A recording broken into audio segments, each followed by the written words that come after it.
Mighty John, the record guy. Nobody knows vinyl like John, and he's on the line with us right now. Good morning. Good morning, Bill. How are you? Wonderful. When you're in Maine, right? Yes. Okay. So, are you guys expecting any of this nor'easter? No, sunny and 75, Bill. Beautiful. That's the way it should be. It's the way it should be in Maine. About 12 to 18. Yeah. Well, it is one of those classic nor'easters. Yeah. All right. So, hopefully, someone in our audience has one of these records, and they hadn't. Maybe their parents 30 years ago didn't throw them out. You have found some real valuable records out there.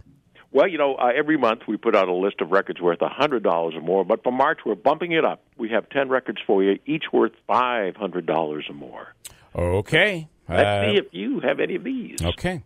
Start with the Beatles, always collectible. Look for the album Help, mono copy, currently up to $500. Pink Floyd, Piper at the Gates of Dawn, mono copy, up to $500. Very first 45 for Neil Diamond was called Clown Town. Current value up to $600. The Doors, the album Waiting for the Sun, monocopy up to $750. Can I ask you why the monocopies must be more rare, right? That's it. In the mid-70s, in the mid-60s, they put out both mono and stereo, and whichever one there were less of is going to be worth more. Got it. Okay. Now, here's a case where the stereo copy's worth more. Del Shannon, big hit for him, Runaway. The album stereo copy up to $1,000.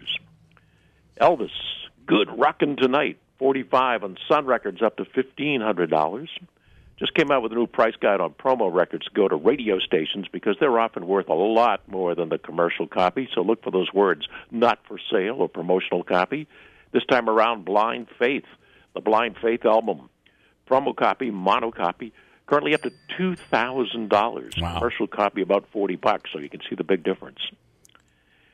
We go back to the Donna Reed show in the early 60s. Shelley Fabre and Paul Peterson were brother and sister on the show. They put out a 45 called What Did They Do Before Rock and Roll, with its picture sleeve up to $3,000. Dennis Edwards, lead singer for the Temptations, just passed away. He had a 45 by himself called Johnny on the Spot, currently up to $4,000. And that's one that would slip away. You'd say nobody knows who Dennis Edwards is. If you're not a Motown fan or a Temptations fan, you wouldn't know. Never heard of it. You'd be like, that can't be worth anything. You throw it out. You throw away $4,000. The next one, your top one today, has blown me away.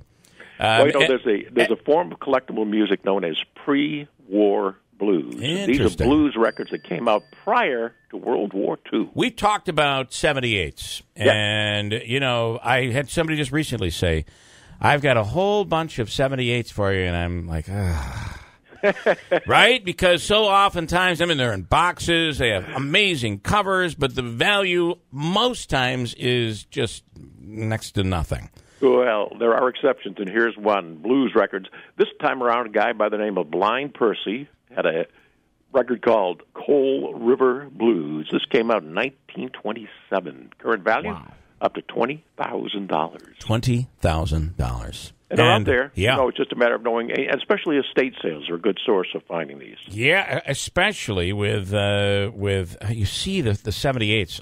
I make clocks out of them. You put in my phone. They're really beautiful. They're thick, they're brittle. You got to be careful, but who knows? You've got something with some value there. Somebody asking here, Rob wants to know, Michael Jackson Thriller album with Jackson's picture on both sides.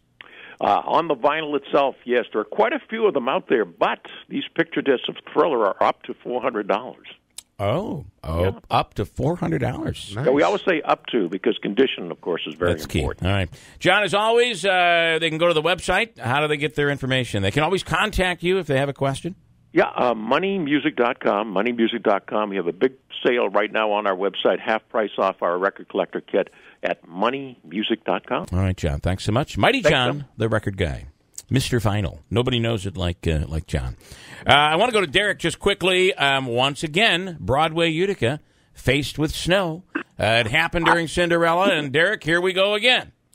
I know. Can you believe this? It is crazy. This time, it does seem, though, that the The heart of the storm will be right in afternoon commute time. But as always, the show must go on, right? The show does go on. As we saw with Cinderella, Cinderella was a much harder hit for us than this storm appears to be, as of right now at least. And we were able to pull it off. The cast, crew, everyone showed up for Cinderella, and we were able to take stage. Right now, all the trucks have arrived. They're all here. And the cast is en route. They left a couple hours earlier this morning than originally planned.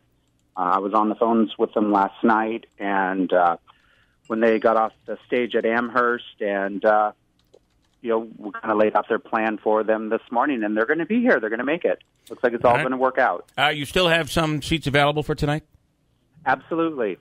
You can call us at 315-724-7196 or visit us at 258 Genesee in the Brian Catano building. All right, good stuff. Derek Clark, Broadway Utica, another hit tonight in downtown Utica. Thanks so much. Thank you, Bill. All right, that is Cabaret, and that is I've seen the show twice. It's a great show, and it is a little risque, a little bit on the risque side. Just saying. Okay. Mario asked, does the mono record have more value because it's rarer, or do some people like to listen to mono? I did ask that question, and the answer to that is during the 60s, the mid-60s, the transition was going into stereo, and they printed mono. Mono was more rare or rarer than stereo by the late 60s, and so there were fewer of them, making them more valuable.